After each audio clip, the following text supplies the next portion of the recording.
भाई आप भी बना लोगे ऐसी ड्राइंग तो?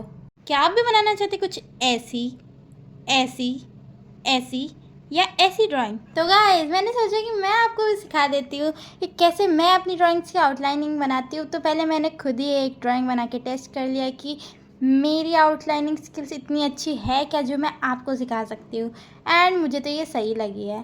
तो इसके लिए we will start with a circle. यार देखो, हमेशा परफेक्ट सर्कल हो ये तो ज़रूरी नहीं है, बिकॉज लाइफ में हमें इतनी भी perfection. Then I am drawing a line centre में, और लाइन डिसाइड करती है कि किस एंगल पे आपकी ड्राइंग है। मीन्स हाफ फेस शो करना है, फुल फेस शो करना है, वगैरह वगैरह। अगर लाइन यहाँ से होती है तो मीन्स 75 डिग्री एंगल होता है, तो वो साइड फेस के लिए यूज़ होता है। एंड देन हम आइज़ के लिए भी एक लाइन ड्रॉ करेंगे। एक्चुअली आइज़ की जो लाइन होती है ना वो थोड़ी ऊपर की तरफ होती है, क्योंकि आइज़ जितनी बड़ी होती है उतनी बड़ी लाइन हमें खींचनी होती है। मतलब हमें आइज़ का बेसिक शेप जो होता है वो फाइंड आउट करना होता है, और कुछ आइज़ का बेसिक शेप जो होता है वो होता है रेक्टेंगल, एंड कुछ का होता है स्क्वायर। तो ये जो लाइंस हमने खींची है ना, इससे हमें बेसिक शेप भी पता चल जाएगा, एंड जो हमें आउटलाइनिंग के लिए चाहिए रहता है कि हमारी जो ड्राइंग हो उसमें जो सारी प्रपोर्शंस है वो एकदम करेक्ट हो। तो ये हमें प्रपोर्शन सही करने में भी बहुत हेल्प करता है। एंड एनिमे ड्राइंग्स में तो भाई प्रपोर्शन का इतना मैटर करता है, मतलब रियलिस्टिक ड्राइंग में भी करता है लेकिन एनिमे ड्राइंग में भी करता है।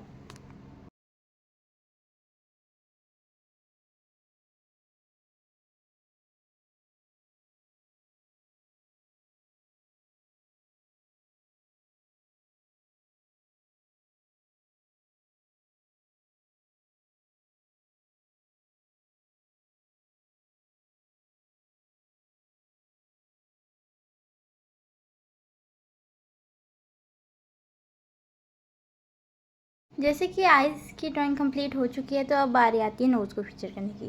तो नोज़ का जो फीचर है वो करने के लिए आपको लाइन खींचनी है थोड़ी सी नीचे, एंड जितनी वो डिस्टेंस पे लाइन है उतनी डिस्टेंस पे एक और लाइन खींचनी फॉर द माउथ। देन मैंने माउथ को ड्रॉ कर लिया है। थोड़ी गलती हो गई थी, उसे इरेज कर लेना है। हाँ, गलतियाँ करने से मत डरो यार। एंड उसके बाद ये जॉ लाइन वाला फीचर है।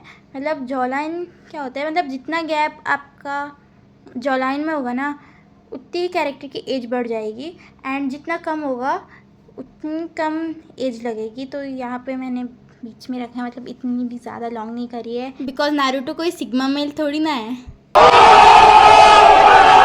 तो नारुतो की जो फेस के मार्क्स है वो मैंने ड्रॉ कर लिए है।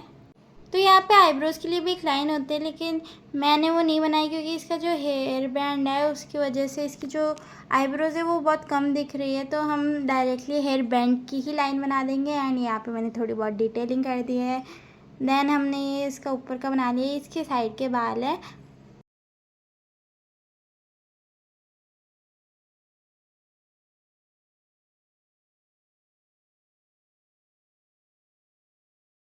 अब हम इसके हेयर्स को ड्रॉ कर रहे हैं।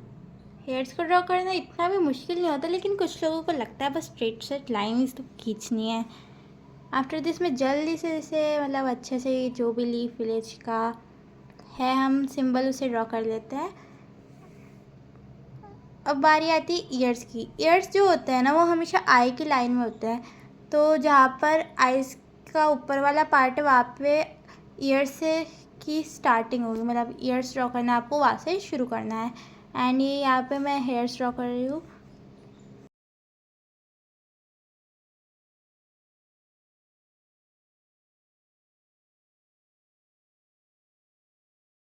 एंड हाँ, आपको हर एक चीज़ का जो बेसिक शेप होता है ना वो आपको आइडेंटिफाई करना जल्द ही आ जाएगा, लेकिन आपको आना चाहिए। हर एक चीज़ की बेसिक शेप होता है ना, उससे ड्रॉ करना और भी ज़्यादा इजी हो जाता है। बेसिक शेप्स यानी सर्कल्स या लाइन जो भी हम यूज़ करते हैं ड्राइंग को इजी बनाने के लिए। एंड आप शुरू में जब ड्राइंग करना स्टार्ट करते हो तो आप है ना ट्यूटोरियल्स का मदद ले सकते हो। मतलब बुरा नहीं है ट्यूटोरियल्स देखना, यू कैन यूज़ देम। मैं एक बार आउटलाइनिंग बनाने के बाद हमेशा है ना वापस से उसे इरेज करके ड्रॉ करती हूँ। बिकॉज़ ऐसा इसलिए क्योंकि एक बार रफ़ बनाओ देन फेयर, लेकिन वो बनाते बनाते मैं ना मतलब मुझे वो इतना अच्छा लगने लग गया कि मैंने उसको कलर करके पूरा बिगाड़ दिया है। हाँ, ये इतनी भी अच्छी नहीं बनी है, लेकिन जो मैंने आपको बताया तरीका उससे आप ज़रूर बना अच्छी ड्राइंग्स। एंड तब तक के लिए बाय बाय गाइस।